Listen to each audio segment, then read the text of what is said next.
সারা দেশের ন্যায় ফরিদপুরেও শারদীয় দুর্গা উৎসব চলছে এবং আজকে কিন্তু অষ্টমীর দিন এবং অষ্টমী পূজা ইতিমধ্যেই শেষ হয়েছে এবং এই যে শারদীয় দুর্গা উৎসব যে 5 দিন ব্যাপী চলছে সেই শারদীয় দুর্গা উৎসবকে একেবারেই বিশৃঙ্খলা এড়াতে বা যাতে কোনো ধরনের কোনো সমস্যা না হয় তার জন্য কিন্তু র্যাবের পাশাপাশি পুলিশ সহ আইন শৃঙ্খলা রক্ষাকারী বাহিনীর সদস্যরা কিন্তু কঠোর নিরাপত্তা ব্যবস্থা জোরদার করেছেন এবং আজকে কিন্তু এই ফরিদপুরে শহরের যে বিভিন্ন মণ্ডপ সেগুলো কিন্তু পরিদর্শনে এসেছেন র্যাব 10-এর অধিনায়ক এবং এডিশনাল ডিআইজি মোহাম্মদ কামরুজ্জামান। আমাদের ইন্টেলিজেন্স টিম প্রত্যেকটা পূজা মণ্ডপ এবং তার আশেপাশে আছে, যে সেটার আশেপাশে যে কোনো ধরনের কর্মকাণ্ড যদি দেখে, কেউ যদি সাম্প্রদায়িক সম্প্রীতি বিনষ্ট করতে চায়, যে কোনো ধরনের অরাজকতা তৈরি করতে চায়, তাহলে সেই সংবাদ পাওয়ার সাথে সাথে সেটা আমাদেরকে তথ্য দেবে, তার সাথে সাথে আমাদের পেট্রোল টিম সেখানে চলে যেয়ে ব্যবস্থা নেবে।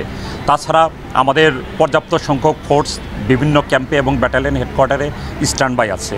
সেটার পাশাপাশি র্যাপিড অ্যাকশন ব্যাটালিয়নের পক্ষ থেকে সাইবার মনিটরিং টিমও কাজ করছে। কেউ যদি ফেসবুক বা অন্যান্য সোশ্যাল মিডিয়ায় যদি গুজব ছড়ায় তাহলে সেটার বিরুদ্ধে ব্যবস্থা নেওয়া হচ্ছে। এই সত্য সুন্দর এবং সম্প্রীতির বাংলাদেশ এই শারদীয় দুর্গা উৎসবে অটুট থাকবে, ঠিক এমনটাই কিন্তু ব্যবস্থা নিয়েছে এই র্যাব সহ আইন শৃঙ্খলা রক্ষাকারী বাহিনী। শিকদার সজল, সময় সংবাদ, ফরিদপুর।